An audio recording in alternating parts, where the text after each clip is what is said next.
ಚಾಮರಾಜನಗರ ಜಿಲ್ಲೆಯ ಸಮಸ್ಯೆಗಳ ಬಗ್ಗೆ ಸರ್ಕಾರದ ಜೊತೆ ಕರ್ನಾಟಕ ರಕ್ಷಣಾ ವೇದಿಕೆ ಚರ್ಚಿಸಲಿದೆ ಎಂದು ಕರ್ನಾಟಕ ರಕ್ಷಣಾ ವೇದಿಕೆ ರಾಜ್ಯಾಧ್ಯಕ್ಷ ಟಿ.ಎ. ನಾರಾಯಣಗೌಡ ತಿಳಿಸಿದರು.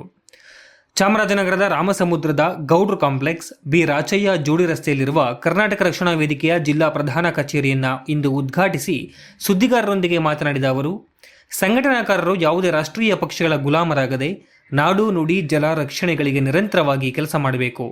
ನಾವು ನಿಮ್ಮ ಜೊತೆ ನಿರಂತರವಾಗಿ ಇರ್ತೇವೆ. ಅಲ್ಲದೆ ಹೆಚ್ಚಾಗಿ ಯುವಕರು, ಕನ್ನಡಿಗರು ಕರವೇಗೆ ಸೇರುವ ಮೂಲಕ ಜಿಲ್ಲೆಯ ಸಮಸ್ಯೆಗಳ ಬಗ್ಗೆ ಬಗೆಹರಿಸಬಹುದು. ಇನ್ನು ಮುಂದೆ ಹೆಚ್ಚು ಬಾರಿ ಜಿಲ್ಲೆಗೆ ಆಗಮಿಸಿ ಅಭಿವೃದ್ಧಿ ಕೆಲಸಗಳ ಬಗ್ಗೆ ಗಮನ ಹರಿಸಲಾಗುತ್ತದೆ.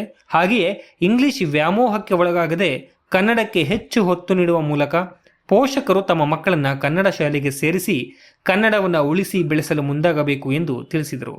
ಈ ಸಂದರ್ಭದಲ್ಲಿ ಕರ್ನಾಟಕ ರಕ್ಷಣಾ ವೇದಿಕೆಯ ಜಿಲ್ಲಾಧ್ಯಕ್ಷ ನವೀನ್ ಕುಮಾರ್, ಉಪಾಧ್ಯಕ್ಷ ಮಂಜೇಶ್, ಕಾರ್ಯದರ್ಶಿ ಮಂಜು ಹಾಗೂ ಪದಾಧಿಕಾರಿಗಳು ಸೇರಿದಂತೆ ಇತರರು ಉಪಸ್ಥಿತರಿದ್ದರು.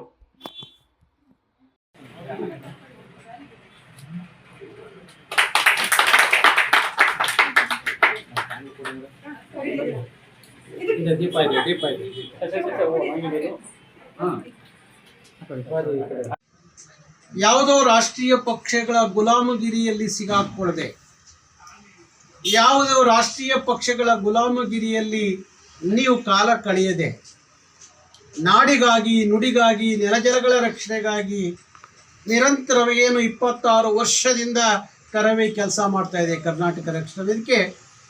ಅದರ ಜೊತೆಯಲ್ಲೇ ಕೈ ಜೋಡಿಸಿದ್ದೆ ಆದರೆ ನಿಮ್ಮ ಜಿಲ್ಲೆಯ ಸಮಸ್ಯೆಗಳಿಗೆ ಆದಷ್ಟು ಬೇಗ ಪರಿಹಾರ ಸಿಗುತ್ತೆ ಅನ್ನುವ ನಂಬಿಕೆ ನಂದು.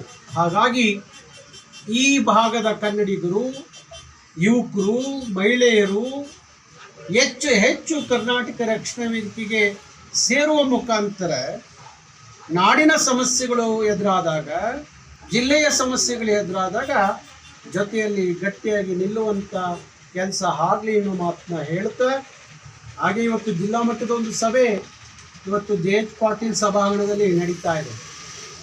ಹಾಗಾಗಿ ಅಲ್ಲೂ ಸಹ ಅನೇಕ ಚರ್ಚೆಗಳನ್ನು ನಾನು ಮಾಡ್ತೀನಿ.